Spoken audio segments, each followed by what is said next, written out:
Hey everyone, and welcome back for another deep dive. This time, we're going behind the scenes to explore the often overlooked world of quality assurance. QA. QA, Yeah. exactly. Everybody uses software every single day, but how many of us actually stop and think about what goes into making that software actually work? Right. Or what happens when it doesn't work? Well, on this deep dive, we'll be using this document called Why is a Quality Assurance Tester Needed on a Software Development Team as our guide. Oh, that's interesting. And it makes you think, about the importance of QA when you consider how high the stakes can be when software fails. We're not just talking about minor inconveniences here. Yeah, that's true. I mean, sure, it's annoying when an app crashes or a website glitches, but it can go way beyond that. What are some of those worst case scenarios that can happen when software fails? Well, for one, the financial impact can be enormous. I mean, there are studies out there that show that software failures actually cost the global economy trillions of dollars every year. Trillions. With a T. Trillions with a T. Think about a delayed product launch, for example. That can mean millions of dollars just going down the drain. Or even worse, imagine a glitch in a financial system. That could lead to really significant financial losses. And on top of that, damage to a company's reputation, which is, hard to recover from. Yeah, that's a big deal. And then in some industries, like healthcare or aviation, a software failure could even be a matter of life and death. Oh, absolutely. And that's really why QA is so vital. It's not just about making sure the software works. It's about minimizing those risks, making sure that software is not only functional, but also safe and reliable for everyone who uses it. Okay, so it's definitely clear that QA is not just about catching bugs, but that's kind of the common perception, right? What would you say to someone who thinks that QA is just about, finding and fixing glitches? Well, I'd say that they're really missing out on a huge part of the picture. While bug detection is definitely a key component of QA, it's really about ensuring quality at every stage of the software development process, from start to finish. Yeah. And this source document we're looking at, it outlines 4 key responsibilities of a QA tester. And it's actually really interesting to see how much broader that role is than a lot of people think. So the first responsibility, pretty obvious, it's early bug detection and prevention. Right. And there are all sorts of different ways to tackle this. I mean, we have manual testing where a QA tester will meticulously go through each step of a process, say, buying something on an e-commerce website, looking for any kind of hiccups or inconsistencies. So it's kind of like being a detective, but for software. Trying to anticipate every way a user might interact with the software and make sure it all flows smoothly. Yeah, exactly. Like you said, it's like detective work. Yeah. And then we also have automated testing, which uses software tools to run all those repetitive tests, which can free up human testers to focus on more complex scenarios and more creative problems. That makes a lot of sense. So it's not about replacing humans altogether. It's about giving humans better tools to do their job more effectively. Yeah, exactly. All right. Well, let's move on to responsibility number 2 then, which is aligning the software with business goals. That sounds pretty important. It's crucial. Absolutely crucial. I mean, you can imagine, let's say you're building a mobile banking app, right? The developers might create this technically brilliant app, all the latest bells and whistles. But if it doesn't actually meet the needs of the bank's customers or align with their security protocols, then it's ultimately a failure. So QA testers are kind of like that bridge between the technical world and the business world, making sure that the software isn't just cool, but also actually useful and meets the client's needs. Precisely. They're thinking about things like, does this feature actually solve the problem it's supposed to solve? Or is this design intuitive enough for the target user? Which brings us to responsibility number 3, the all-important user experience, or UX. Yeah. I know personally I've definitely deleted apps that were just too clunky or too frustrating to use. So how does QA contribute to that positive user experience? Well, you can think of QA testers as the champions of the user. You Right. know, they're the ones that are focused on making sure that software is usable, accessible, that it works seamlessly across different devices and platforms, all those little details that contribute to a smooth and enjoyable user experience. So putting themselves in the user's shoes. And thinking about things is this button in the right place? Or is this text, easy to read? Exactly. Yeah. Exactly. It's all about catching those tiny things that can make a big difference in how people perceive and interact with the software. Yeah. Okay, and finally, we have responsibility number 4, team collaboration. Yes. The human element. It sounds like communication is super key in this role. Oh, it's essential. Absolutely essential. A good QA tester is a great communicator, constantly communicating, acting as a bridge between the developers, the project managers, the stakeholders, everybody. They're reporting on bug statuses, they're giving feedback on the code quality, and basically just making sure that information is flowing smoothly throughout the entire development process. That's so interesting. So it's not just about technical skills, but also those soft skills like communication and collaboration. Absolutely. I mean, you need to be able to explain really complex technical issues to people who might not have a technical background. Yeah. And you have to be able to advocate for the user's needs and, of course, work effectively as part of a team. So we're really starting to get a much clearer picture here of what QA is all about. And it sounds like these responsibilities translate into some pretty significant benefits, not just for the software itself, but for that whole development process. Oh, for sure. There are a lot of benefits that come with strong QA practices, for sure. And, when software works seamlessly, it's easy to take it for granted. But when it doesn't, the impact can be huge. One of the most tangible benefits of good QA is cost reduction. Yeah, you touched on this a bit earlier. It seems counterintuitive, though, right? Like, wouldn't adding another step to the development process actually increase costs? You'd think so, wouldn't you? But it's quite the opposite, actually. Think of it this way. Imagine you're building a house and only realize the foundation is faulty after you've already put up the walls and the roof. Fixing that problem at that stage would be a nightmare, right? Oh, definitely. You'd have to tear down so much work just to get to the root of the problem. It's definitely much better to catch those issues early on. Exactly. And that same principle applies to software. Finding and fixing bugs early in the development cycle is way less expensive than dealing with them later on, especially once the software has been released to users. So catching those foundation issues early on can save a lot of headaches and money down the line. Can you give us an idea of the scale of potential savings? What kind of numbers are we talking about here? Absolutely. Let's say a bug slips through the cracks and makes it all the way to production. That's basically the live version of the software that users are actively using. Now you're talking about potential downtime, emergency fixes, lost revenue, not to mention the damage to the company's reputation.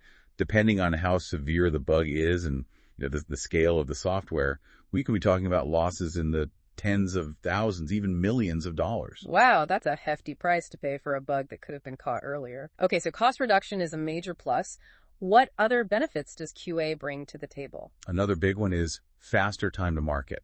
You see, by preventing those late-stage bugs and the inevitable rework that they always cause, QA actually helps streamline the entire development process. So it's not a bottleneck, it's more like a catalyst. Exactly. It's about increasing efficiency and getting that high-quality software into the hands of users faster.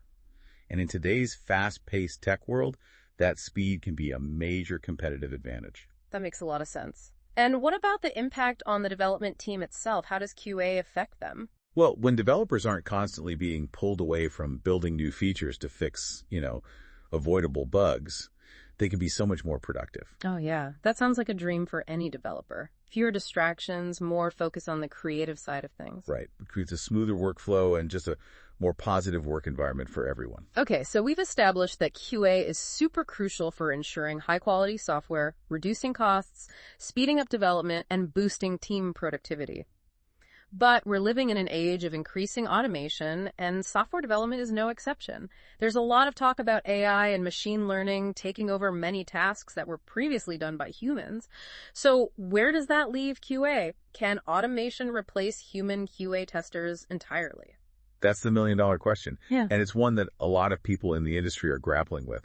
Our source document actually addresses this in the FAQ section, and I think it offers a pretty balanced perspective. Okay, well, let's hear it. What's the verdict on automation versus human testers? Well, it's not a simple either scenario. Automation is a powerful tool, especially for those repetitive, time-consuming tasks like regression testing, where you're basically making sure that new code changes haven't broken existing functionality. But there are still so many aspects of QA that require human judgment, intuition, and creativity. So it's not a replacement, more like a collaboration. Exactly. Automation can handle those tedious, repetitive tasks, which frees up the human testers to focus on the more complex, nuanced aspects of QA. I'm curious to hear more about those areas where human testers still kind of reign supreme. Can you give us some examples? Absolutely. One area is user experience testing.